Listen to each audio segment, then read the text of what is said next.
Info world کے معزز سامعین، سویڈن کے معروف think tank stock home international peace research institute یعنی سپری نے جوہری ہتھیاروں سے متعلق اپنی تحقیقاتی رپورٹ میں یہ انکشاف کیا ہے کہ چین اور پاکستان جوہری ہتھیاروں کے معاملے میں انڈیا کو بہت پیچھے چھوڑ کر آگے نکل چکے ہیں۔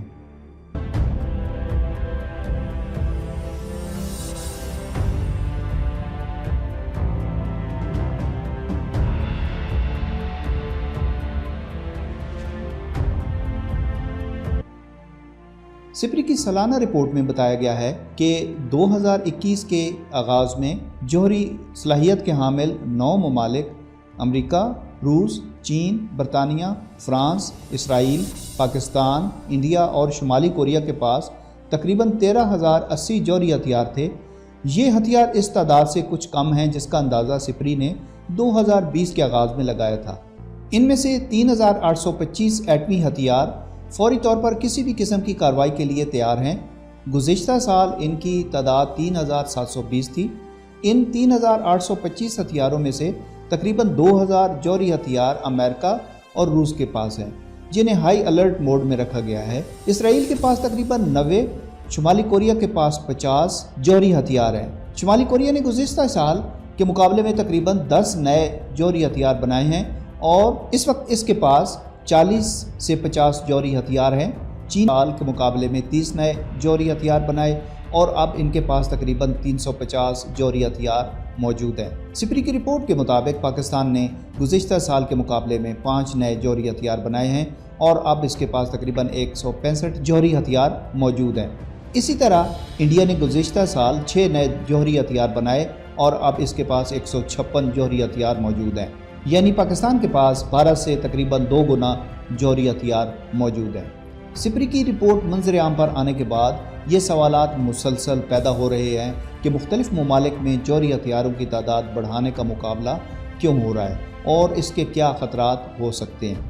بی بی سی کی ایک رپورٹ کے مطابق اگر پاکستان، انڈیا اور چین کی بات کی جائے تو یہ تینوں پڑوسی ممالک ایٹمی طاقت کے حامل ہیں۔ انڈیا، پاکستان اور چین کی صورتحال بہت انوکھی ہے۔ دنیا میں جوہری طاقت سے لیس بہت کم ممالک ایسے ہیں جن کے سرحدی تنازعات تقریباً ہر وقت موجود رہتے ہیں، خواہ وہ فائرنگ کے ذریعے ہو یا کسی اور ذریعے سے۔ پاکستان اور چین وہ ممالک ہیں جہاں ایٹمی ہتھیاروں کا کنٹرول بنیادی طور پر فوج کے ہاتھ میں ہے اور ایسے میں صورتحال انڈیا کے لیے اور بھی خطرناک ہو جاتی ہے۔ یہ بھی یاد رہے کہ پاکستان اور چین نہ صرف فوجی اتحادی ہیں بلکہ کسی نہ کسی طرح جوہری اتحادی بھی ہیں۔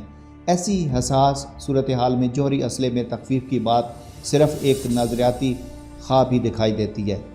پاکستان کے جوہری ہتھیاروں کے کنٹرول کے حوالے سے یہ بات کرتے ہوئے جوہری ماہر اور پاکستان اسٹریٹجک پلانز ڈویژن یا SPD کے سابق افسر بریگیڈیئر ریٹائرڈ نعیم سالک نے واضح کیا کہ پاکستان کا جوہری پروگرام نیشنل کمانڈ اتھارٹی کے زیر کنٹرول کام کرتا ہے، جو جوہری پالیسی سے متعلق فیصلہ سازی کا اعلیٰ ترین ادارہ ہے۔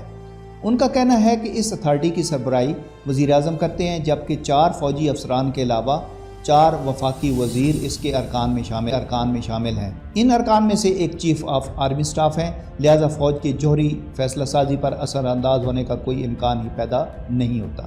دوسری جانب پاکستان اور چین کے درمیان دفاعی اور جوہری اتحاد کے بارے میں بات کرتے ہوئے دفاعی تجزیہ کار کہتے ہیں کہ پاکستان اور چین کے درمیان گہرے فوجی اسٹریٹجک تعلقات قائم ہیں جو فوجی اور اسٹریٹجک اہمیت کے تمام شعبوں کا احاطہ کرتے ہیں۔ اگر مغرب اور دیگر ممالک کی طرف سے عائد کردہ الزامات پر یقین کر لیا جائے کہ پاکستان اور چین جوہری اتحادی ہیں تو یہ یاد رکھنا ضروری ہے کہ پاکستان نے جوہری ہتھیاروں کی اپنی اہم ترین کامیابی چین کی مدد کے بغیر اور مغربی اداروں کے سینٹری فیوجز کی ٹیکنالوجی کے ذریعے یورینیم کی افسودگی کر کے حاصل کی ہے۔ البتہ اس بات کے واضح اشارے ہیں کہ پاکستان نے جوہری ڈیٹونیٹ کے اہم ترین جزو یعنی زمین سے زمین میں مار کرنے والے میزائل کی تیاری میں چین کی مدد حاصل کی۔ ان میں سے کچھ میزائل مغربی انٹیلیجنس کے مطابق چینی میزائل تبدیل شدہ شکل ہے، اب پاکستان کے جوہری ڈیٹونیٹ کا اہم جزو یا حصہ ہے۔ ناظرین، انڈیا کو ایٹمی صلاحیت سے لیس کرنے میں اہم کردار ادا کرنے والے اور میزائل مین آف انڈیا کہلانے والے سائنسدان APJ عبدالکلام نے کہا تھا کہ جوہری ہتھیار دوسرے ممالک کو ہم پر حملہ کرنے سے روکتے ہیں، لہٰذا وہ امن کے ہتھیار ہیں۔ تاہم امن کا ہتھیار ہونے کے باوجود یہ بھی ایک حقیقت ہے کہ پاکستان سمیت جوہری طاقت رکھنے والے کئی ممالک نو فرسٹ یوز پالیسی یعنی نیوکلیئر ہتھیار پہلے استعمال نہ کرنے کی پالیسی اپنانے پر راضی نہیں ہیں۔ نو فرسٹ یوز پالیسی کا مطلب ہماری طرف سے ایٹمی حملہ میں پہل نہیں ہوگی ہے، تاہم امریکہ، روس، برطانیہ، فرانس اور شمالی کوریا جیسے ممالک اس پالیسی کا حصہ نہیں ہیں۔